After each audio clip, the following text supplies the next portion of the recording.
Hey everybody, I'm Chris Metzler, one of the programmers here at SF DocFest. We're celebrating our 25th anniversary this year, which is crazy because I know when our founder Jeff Ross started the festival, I don't think he knew that what he was getting into, that he'd be doing it 25 years later, but he'd seen that, all this cool stuff that was going on in the documentary world and wanted to share it here in the Bay Area.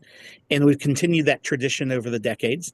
And so, as we're out there looking for films, it's always cool to kind of run across films that strike a chord and that you want to share.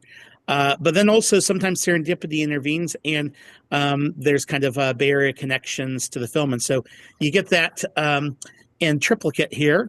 Both the directors were in San Francisco for many years, and also we have the local story, and we have a wonderful film that you just saw, Stray Embers. So, welcome, guys. Hey. Hello, thanks for having us and thanks Yeah. for watching the film. Yeah.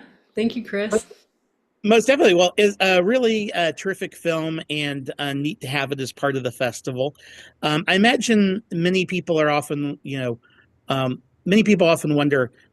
a filmmaker decides to kind of like pursue a certain story and take that leap of faith to kind of make a film.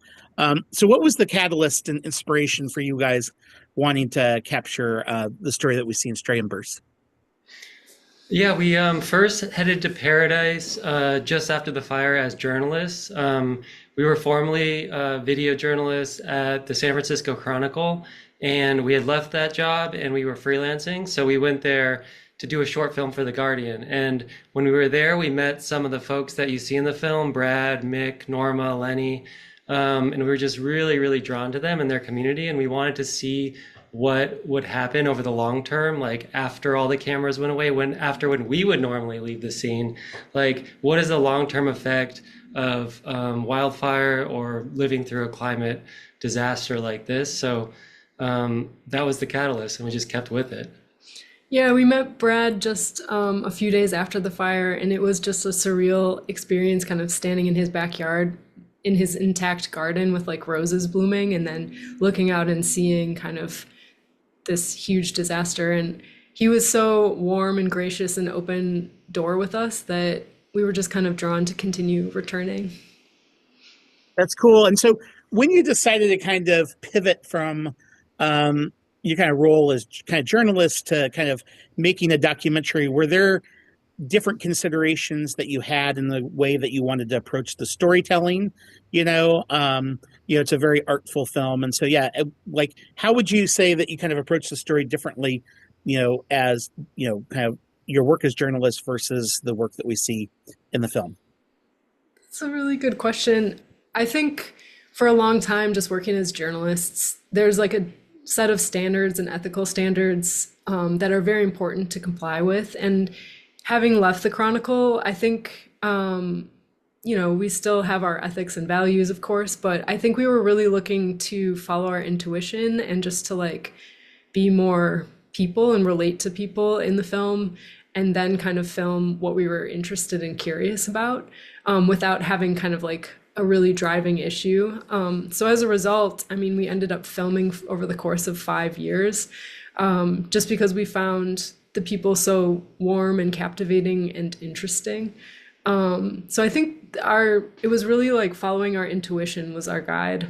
And yeah. And leaning into creativity and being able to follow whichever little threads we were interested in at the moment was liberating in a way that we weren't tasked to tell the story of the entire community as we might be as journalists, but we could really focus on the things that touched us to our core and try to make a film about that.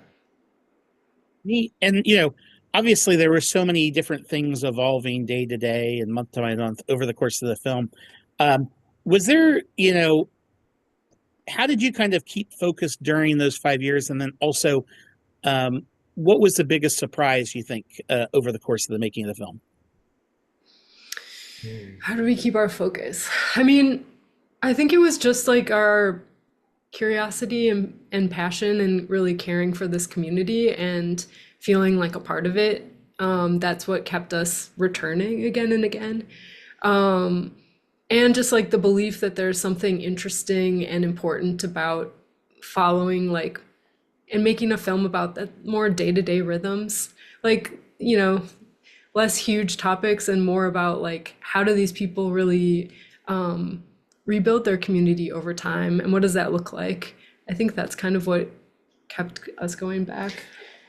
I was surprised that it took us 5 years of filming, you know? It's like we didn't anticipate spending that much time, honestly, but we were open to kind of seeing how things went, and not having a deadline was important for us, and allowing the story to unfold as it would naturally, not trying to force something external was important for our process. And um so yeah, it's just like I think the closest that we got with all the folks there was what was really surprising and special to me. Okay, so I definitely think that kind of emanates from the film. I also assume, people are always wondering like what happened next, So obviously at some point in time you had to put the end credits on there. What's the kind of postscript for the film, and like what's happened since you wrapped filming, and how are people doing, and what did they think of the film? Well, we screened the film for all the folks in Paradise back in September before we finished it, just because it was really important for us to have them see the film before it is in front of audiences. And that was one of the most incredible parts of this whole filmmaking process. I think we showed the film in Brad's living room with everybody gathered around. And, they were so gracious in letting us film for so long. And they never were like, hey, what is this thing? When are you going to have it done? So it was really special to be able to come back to them like almost 7 years later, because it took us a couple years in post to figure out the film, just a couple years. But yeah, like it was an incredibly cathartic and moving moment to like sit with them and watch their reactions to this like very singular chapter of their lives, and especially for like Brad and Mick and everyone else in the household watching like Norma again, because she passes away over the course of our filming, to like watch Brad watching his mother kind of come back, and you know the really beautiful moments that they shared was incredibly moving. Like he definitely cried a lot. And the screenings that we had in Missoula, we had 5 of them out for that. That was for the world premiere, and I think they had a great experience. Like, Yeah, they're all doing really well. Some of the postscript of the film details that. Brad and Ronnie now have 5 grandchildren, and one of Ronnie's kids is building a house on Brad's property. Oh wow. So they're really like their whole goal of creating space for a next generation and really rooting down deeper into that land is coming to fruition. And they're not looking back. They're so rooted there, and their kids are going to be too. And it's pretty inspiring. yeah, and Lenny's doing well too. He still has a partner, and he's working around town, and he's living back in Paradise. So Yeah, Yeah. it's fun to hear him talk about his memories, like his time in the canyon and what that meant for him, as like having this chance to experience this unique moment of solitude. And he had always wanted to do something like that and never had the opportunity, he said. So having that really helped him not only have that experience, but then know what he actually wanted out of life, which at this stage is love. And that's beautiful. That's awesome. Well, thanks again for guys for crafting this movie, and excited to have it as part of the festival. And if you can just thank everybody in the film for sharing their stories with you all, that would be great. Have a great day, guys. Thank you so, thanks so so much. much.